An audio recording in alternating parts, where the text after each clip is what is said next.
Hey everybody, today I'll be sharing my thoughts on Night Soil. Now this is a 2 to 4 player Euro strategy game that takes around an hour to play on average. It's designed by Grail Games, or published by Grail Games, and designed by John Moffat. This one's due to be released on Kickstarter later this year, and eagle-eyed viewers of the channel might remember that Night Soil did make my most anticipated games list of 2025, and I've been very lucky to get an early copy of the game. So the theme of Night Soil is pretty quirky, where we are these contractors trying to sort out the unsanitary conditions of Tudor London before the sewage system was implemented. We're going to be shifting cubes which represent poo around the city, trying to throw them into the Thames and get some victory points. Now this is actually a pretty minimalist game. For me, to kind of summarise it, it really did remind me of the Euro games of yesteryear, and particularly from the Istari line. So if you remember those kind of classic Euros, this one definitely did remind me of those. Now the game is broken into 4 pretty distinct phases, 2 of which are pretty much administrative and nothing much for the players to really do, but they're lightning fast, so they don't bog down the gameplay at all. And the main bulk of the game is pretty much worker placement adjacent, as well as a bit of a logistics puzzle where you are moving these cubes around the board. So let's start with the worker placements part of the game, and I say that loosely because it's not worker placement in the more traditional sense where you have like an action spot. This one, the cityscape is actually broken up into these different regions, all of which have an assigned action to them, and you are going to be placing your workers onto those spots in order to use that action. But the difference with this one is that all the workers are not of a particular colour. You don't have your own red meeples, and your opponent doesn't have their own blue meeples. All the meeples here are of a neutral colour, meaning that you need to be savvy enough to make sure that you get them back later to keep you going in the game. And we'll talk about that a bit more later. The workers do, however, come in 2 different sizes. You've got the smaller workers and the larger workers, which can definitely impact blocking and things like that. So the actual blocking mechanism is different because the meeples themselves do not block the action spaces. It's the cubes that come with the workers once you deploy them. So, for example, if you deploy a small worker, then it's going to come with 1 poo cube, and the bigger workers are going to come with 2 poo cubes. And not only that, there are 2 different kind of sections of the main board where you've got the kind of royal gardens and also the kind of the commoners. And the royals are a bit less tolerant with how many poo cubes can be in their regions, meaning that those action spots are a lot tighter. And the actions themselves are pretty simple, but there's some quite cool synergies that you have to consider here. So generally speaking, there are a few spots that will let you climb tracks, and track climbing is a big part of this game. I say track climbing, it's more like track majority, where you're going to be putting, when you take that certain action, you're going to climb the relevant kind of institution track. So you've got these different factions that you're trying to gain favour with, and if you have the majority in any of these factions, and that's pure majority, then you will get quite a nice little boon that you can use going forward. So for example, some of them might let you use more action cards quicker, or some of them might give you access to the Northern Gate, meaning you don't have to shift the cube so far into the Thames. Some of them might give you extra deployment onto the board and things like this. And so these are all pretty minor, but they can definitely give you the leg up, especially if you acquire more of them. And I also love the way that these tracks work, because again, not only are you trying to get bonus actions, because when you put one on the track, you might get something else instantly, but also there's some good cross-hatching here where the different tracks are bleeding into each other. So you might want to put a marker here, which will let you gain up the City Watch track, which might give you access to that Northern Gate, but that might also work with, say, the Sheriff track, which means that you break ties. So I like the way that you can boost up 2 tracks at once, but you generally don't get a reward for doing that. You get the reward for going to the spots that do not overlap with each other. So a good little bit of self-balancing there. Other things are kind of getting instant money, buying new cards to play with later, and also doing things like putting these little claim markers on different sections on the board, which is basically a representation to say that I am going to promise to clean up this particular section of the map, and if I do, I'm going to get rewarded, and the rewards are going to be to get those meeples back. So there are multiple levels or layers to the decision space here, because you might think, I want to go to this spot now with my small worker. It's only going to come with one poo cube, and I'm going to go there again after, so hopefully no one else can jump in there. Or maybe you might go with the opposite mentality, thinking I'm going to go straight into this spot with my big worker. I'm going to prevent anybody else from going there because it's at its capacity of poo cubes, and therefore I can maintain my spot on this particular track. And not only that, you might think, I'm going to claim this spot, and then I'm going to aim to clean it up later, so I get all the workers that I previously invested back. So again, lots of things you need to consider here that are butting heads with each other. And of course, the turn order is so important, and it's also manipulatable by the other players, because there's one spot on the board, or I think there might even be two, that lets you instantly manipulate the turn order, which can be definitely used in your favor.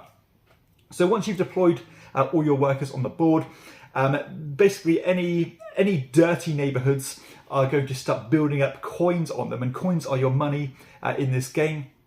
And then these coins are going to be an extra incentive to try and clean up those particular neighborhoods, because as soon as it's cleaned and it's on your turn again, then you will get not only the money on them, but again also those workers to help you go through to the into the next round. So that's the kind of worker placement part of the game.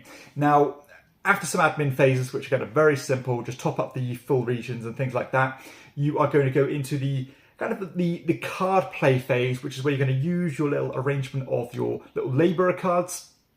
And these cards are going to simply give you very easy actions to manipulate these cubes around the board by pushing them from region to region, border to border, or even just taking them directly from the board. So it might say, move 2 cubes from 2 different regions, or move 1 cube 3 spaces, or 3 cubes 1 space.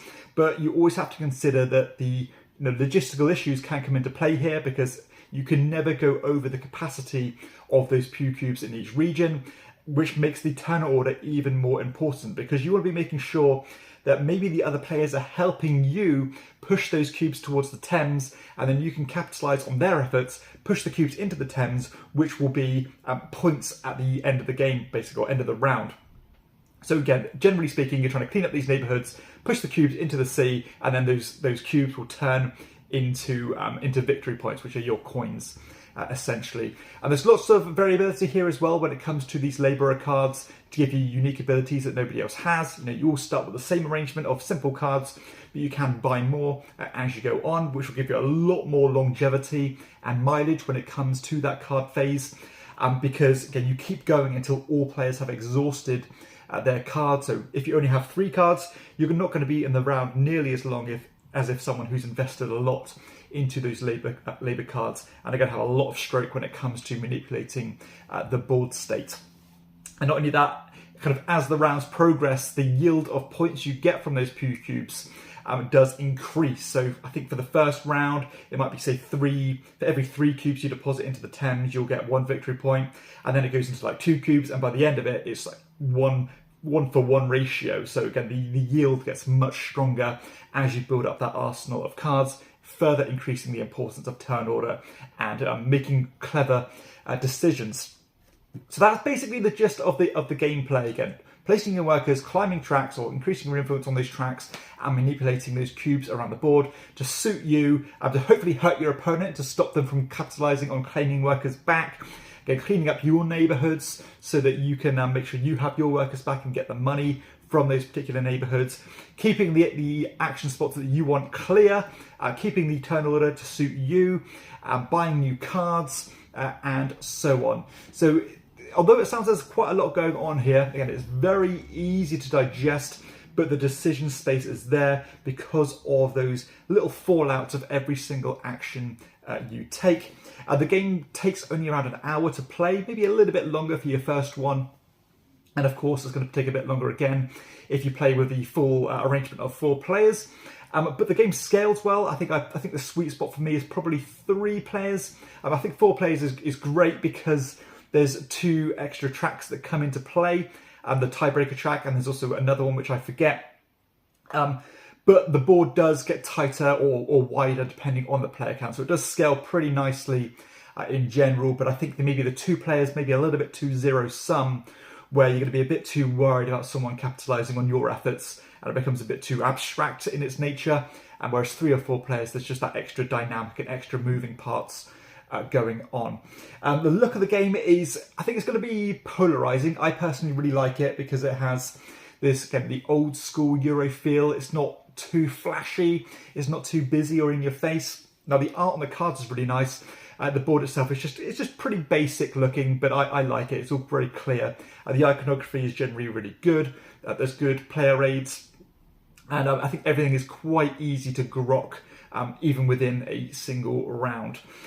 So yeah, all in all, I think this game is highly enjoyable. It's my type of game that I enjoy. Again, those Euros of yesteryear, low rules overhead, but good decision space, good consequences of your actions, good kind of prioritization of your actions. What do I do now? What do I need to grab now? What can I wait for into a few more turns, because I'm not sure if anybody's interested in this spot.